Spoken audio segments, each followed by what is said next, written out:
Hey guys, and welcome back to another Wizards Hoops Live video. In today's video, right now the Wizards are rebuilding, and this upcoming draft is one of the important steps in that process.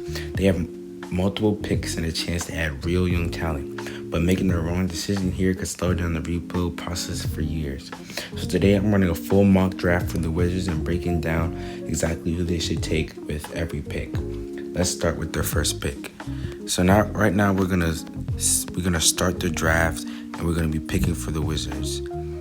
So Kane Boozer goes 1 to the Kings, AJ Benson goes 2 to the Pacers, Darren Peterson goes 3 to the Brooklyn Nets. So we have a lot of choices here in this simulator. We can go number 4. We can go with the backup for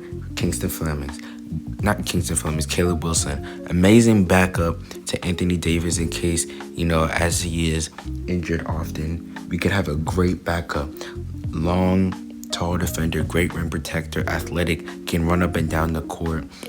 His mid-range shot and three-pointing are still developing, and I think if he was here to come to Wizards, we could develop him to have a respectable shot, and that would add a lot to his game right now.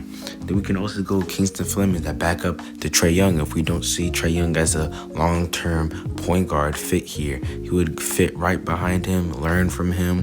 We could also go Keaton Wagler, not as athletic, but still can get up there. And he is another guard prospect. And we can go Michael Brown and Darius Acuff. Amazing guards that we can choose from here in this draft. But I think I'll go with Caleb Wilson at 4. So now we're going to pause here and we're going to think about how it would look. So we have Trae Young, Trey Johnson, Keyshawn George, Anthony Davis, Alex Lar. That's an amazing starting five. Honestly, a starting five that can compete with some of the higher teams and eventually make a play-in or playoff push if we are blessed with good health from Trae Young and Anthony Davis. And then off the bench, we have Bub Carrington, Bilal, Jameer, Justin Champagnie. Amazing bench players that could add to this team. And adding Caleb Wilson to that mix, I feel would also set us up for our future front court depth, but just add to it, knowing that we need a little bit of help in that area. So now let's resume the draft. And Atlanta's currently on the clock, and they take Jaden Quaintance, and they get Michael Brown, and then they go with Darius Acuff, Jackson Lindenberg, Braden Burris. So now we're gonna pause here, and if I was the Wizards front office, I would offer a trade from one of these 3 teams: the Oklahoma City Thunder, Charlotte Hornets, or the San Antonio Spurs. I would try and trade into this draft, knowing that the draft is deep with some players left. We still have some amazing players left in LeBaron Philon, Hans Steinbach, Braylon Mullins, Bennett Sturts, Nate Met, Cole Pete. Some amazing players still left on the board. Tunde Yusufu down here, Floyd Badunga. There's amazing players. So I will offer a trade, and I think that the CPU is going to pick our own trade here, but I would offer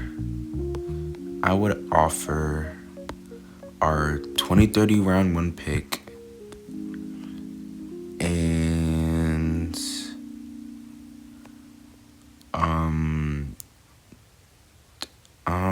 2022, and then they can take this second round pick, and then I would submit trade here, and we're gonna see what the CPU decides to take. And we go for LeBaron Philon, which is honestly who I would pick here, because we do need. I think Bub Carrington is more of a combo guard, and I feel like he would be good that play both the 1 and 2, but I would want a solidified 1 And LeBaron Philon has that. He's an Alabama guard who can score. Decided not to go in the draft last year, but he can score and also play make and learn behind Trae Young to develop his playmaking for the Wizards. And I believe that he would continue to add to this team's depth. And I believe in this 2027 draft, we should trade into the draft and walk out with a 4 and a 1. Those are the positions we're lacking the most. So I believe we should walk out with a 4 and a 1. The one to fit behind Anthony Davis in case he's injured, and also step up when he's inevitably injured, and a 1 to specifically learn behind Trae Young and learn to play make. So we're going to resume this draft, and I believe our next pick is in the second round, and we're just watching these amazing players go off the board. I don't think the Wizards would need to trade up again to try and get anybody, but I believe that I'm happy with the 2 picks we have made, and we're just going to keep going down the draft. And I believe, depending on who's left at pick 34, so Tunde Yesufu goes off the board, Floyd Badunga goes off the board, and I don't know who that is. So now we are picking at 34. And so we can go a lot of different directions right now. You can go Drew Harris, Malik Thomas, Isaiah Evans. I don't know any of these players down here that much. Elijah Arenas is still on the board. Dash Daniels is still on the board. Dame Sarr is still on the board.